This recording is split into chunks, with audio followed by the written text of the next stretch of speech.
Do something different the next 90 days than you did the last 90 days, like picking up the books to read. Do something different, like the new health disciplines, relationship with your family, whatever it is, doesn't matter how small it is. If you'll start doing different things with the same circumstances, since we cannot change the circumstances, but we can change ourselves. We can change what we do. And then he gave me another secret to success when he said, what you have at the moment, Mr. Rohn, you've attracted by the person you've become. What you have at the moment, you've attracted by the person you've become. Few little simple principles here. Once you understand these, it starts to explain so much. Now, sometimes it's a little tough to take, blaming yourself instead of the marketplace, taking responsibility instead of putting it off on someone else. That transition sometimes is a challenging mission. And this one was a little tough for me. Shoaff said, here's the secret, Mr. Rohn. Learn to work harder on yourself than you do on your job. Once I got that, it turned my life around. Learn to work harder on yourself than you do on your job.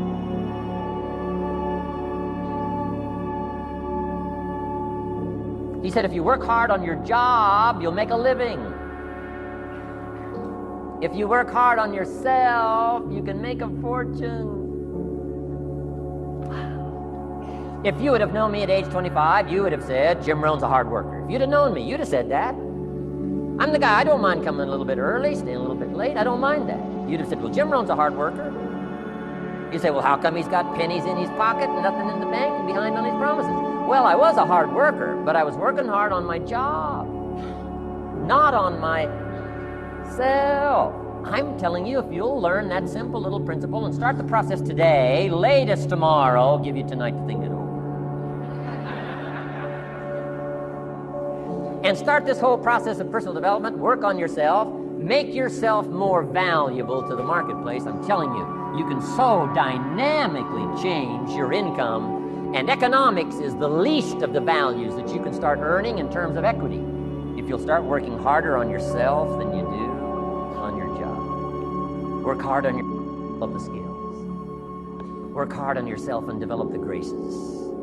All of the stuff necessary to become more valuable to the marketplace. I'm telling you, your whole life can explode into change. Promotions, no problem. Becoming more valuable to the company, I'm telling you, no problem. Money, no problem. Economics, no problem. Future, no problem. If you just go to work on the right thing. Not get things out there to change. Don't try to change the seed. Don't change the soil. Don't change the sunshine. Don't change the rain. Don't change the mix of seasons. Let the miracle of everything that's available work for you. And start working on the inside. Work on your philosophy. Work on your attitude. Work on your personality. Work on your language. Work on the gift of communication. Work on all of your abilities. And if you'll start making those personal changes, I'm telling you, everything will change for you.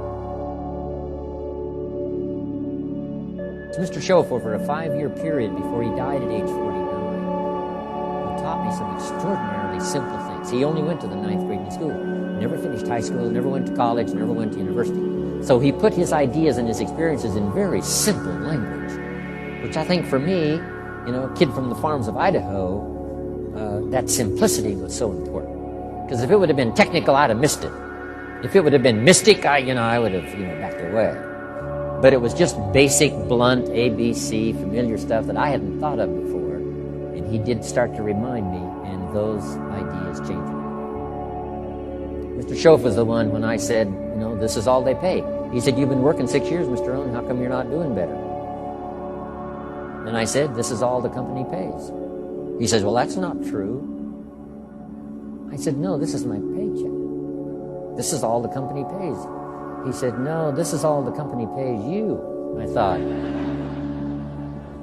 that's a new way to look at it, right? He said, doesn't the company pay 2, 3, 4, 5 times this amount to other people? I said, well, yes. He said, well, then this is not all the company pays.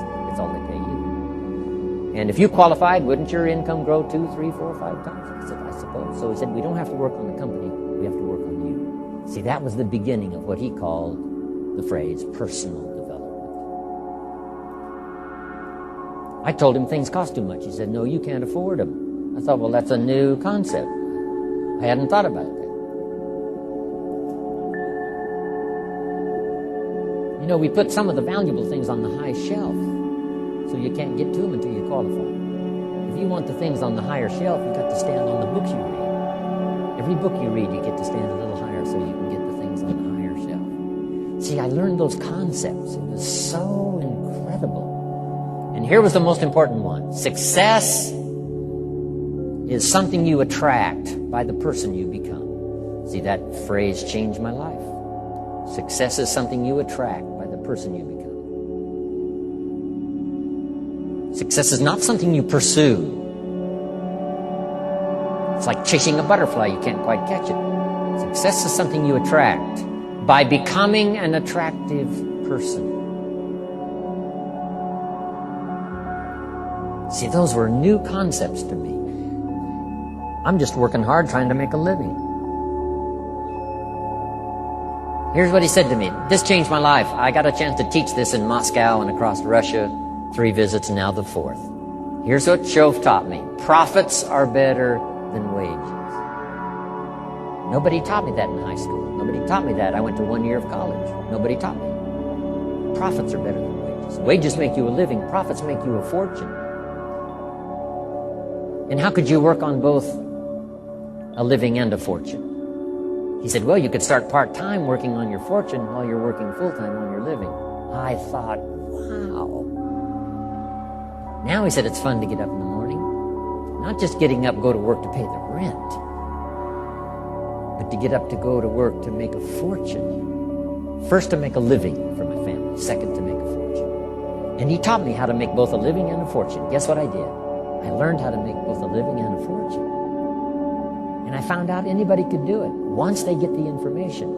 And at age 25, I started receiving this extraordinary information. Here's what he said. Your income is directly related to your philosophy, not to the economy. I thought, no one ever told me that. I kept hoping the economy would change. He said, no, your philosophy has to change. I assured him that I had my fingers crossed. He said, that won't help. Then what could I do to change my income and multiply it by 2, by 3, by 5, by 10, and then multiply it by 10 again? What could I do? And he started giving me the disciplines and the process of learning the skills to change my life. This was an extraordinary man. Those were extraordinary times for me. Life-changing in every manner that you can imagine. But very simple ABC concepts. Here's what I learned. Not to search for the exotic until you've discovered the basic. And those basic philosophies that he shared with me during that time were life-changing. Success is something you attract by the person you become. Success is not something you pursue, chase, run after. Success is something you develop, something you become. You attract success. So the whole key to unlock all the treasures, whether it's economic treasures or spiritual treasures, financial, social, personal, every way you can possibly think of, is by your own personal development. And then he added one more, which is so important, and it's probably worth the price of the seminar. Here it is. What you become is much more valuable than what you get. What you become is much more valuable than what you get. The major question to ask on the job is not what am I getting here. The major question to ask on the job is what am I becoming here. Not what am I getting, what am I becoming. So it's very important what you become. Because what you become attracts. If you become cynical, you attract cynicism. What you become attracts. So this whole subject of personal development was so vitally important to me. It changed my life. I was a millionaire by age 30. And that was just the economic part of it. It took me 6 years from age 25 to age 30. It was unbelievable. Remember, be a student, not a follower. And here's what you must always do. Design your own personal life. I'm very happy for people to take notes in my seminar, but I'm also just as happy if somebody says, hey, this is not for me, tear up all these notes and throw them away. That's just as valid for me. Remember, be no one's disciple. Chart your own course. Make what you do the product of your own conclusion. What I'm saying here is be your own person. You don't have to be a model of someone else. You don't have to do it like anybody else. Right? Do it like yourself. Buy what you want to buy. Listen to what you want to listen to. Make changes if you want to make changes, and don't make changes. Right? It's your life. I'm telling you. And don't let anybody persuade you any different. Success is not a stereotype. Success is not a Ferrari. Success is not an automobile. It's not a house. It's not a place. It's not money in the bank. It's not $1 million. That's not success. Success is the continual unfolding of the design of your own life and pulling it off. That's what success is. The continual unfolding of the design of your own personal life and pulling it off in whatever degree you wish. That is success. Successful in doing whatever you want to do that makes sense to you, for you, your family, your responsibilities. Take on responsibilities or refuse responsibilities. That's strictly all up to you. We've been given the power of choice. Every life form except human beings operates by instinct and the genetic code. Now, why not human beings? Because here it is. We've been given the dignity of choice. We're not like a robot.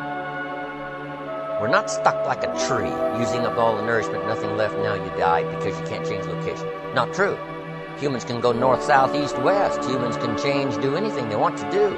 We've been given the dignity. But here's what's interesting about all life form except humans. Every life form except humans strives to the max of its potential. How tall will a tree grow? As tall as it possibly can. You never heard of a tree growing half as high as it could. No, that is impossible. A tree grows as high as it can, drives down every root it can, produces every leaf it can, extends itself as far as it possibly can. Every life form extends to the max, except human beings. Now, why not human beings? Because we're not robots. We've been given the dignity of choice. And here's a couple of alternatives on the dignity of choice. To be part of or all of. You have the potential to be. And you got the choice. Do a little to make yourself comfortable and forget the rest, or do it all. And there's nobody here to dictate you got to do it all. That's nonsense. You got to be rich because we live in a rich country. That's nonsense. You don't have to be rich. You don't have to do it all. You can do a little, do some more. Take advice, but don't take orders. Take information, take training, take teaching, but don't take orders from no one that tells you how you need to live and what you need to own and what you need to do. Somebody says, well, you need to be successful. That's a personal choice, being successful. What we teach is the possibilities of possibilities, and everybody chooses. Take a little, take a lot, do some, do nothing. Abraham Lincoln said, since I would be no one's slave, I will be no one's master. Excellent philosophy. If a guy says, hey, I'm soon cashing it in, I'm heading for the mountains, I'm going to live in a little cabin, live off the land, and feed the squirrels. If he goes and does that, guess what? He's a smashing success. Why? He's doing what he designed to do and went and did it and pulled it off. You can't say, no, that's not successful. That is the epitome of success, is giving a design to your life and go pull it off, making progress in that direction that satisfies you. If it doesn't satisfy you, make alternatives and you change. And if you get some better ideas, sure, you may follow someone's suggestion and ideas, but not orders. Design your own life like you want it that will fit. Now, if you take on some responsibilities, now you got to consider those. Yes, you can ignore your responsibilities, but you won't feel good about that. Guess what the old prophet said? Some things that taste good now in the mouth turns bitter later in the belly. So you don't want to sacrifice. We all must suffer one of two pains. Regardless of your choice of lifestyle and what you want to do, we must all suffer one of two pains. The pain of discipline or the pain of regret. And what we suggest to everybody is to consider the disciplines, because disciplines weigh ounces, regrets weigh tons. You don't want to substitute a discipline for a regret. In our opinion, that would be a poor choice. Now, you can do it, but some things are poor trade-offs. The old prophet said, what if you gained the whole world, but it cost you your soul? Would that be worth it? And with a bit of intelligence, we say, no, that doesn't seem worth it. Even if you got the whole world, if you traded your soul, that experience would be so bitter and so awful and so devastating, it wouldn't be worth it. What if you got some gain by greed instead of legitimate ambition? I'm telling you, it might taste good up front, but it's going to turn bitter in the belly. And a bit of that advice saves some people from devastation. Say, well, you're right, I better think twice about that. So we must confront all laws, spiritual laws, agricultural laws, basic laws, fundamental laws. We must confront all of those. But you still now can design your own life. A little, a lot, go east, north, south.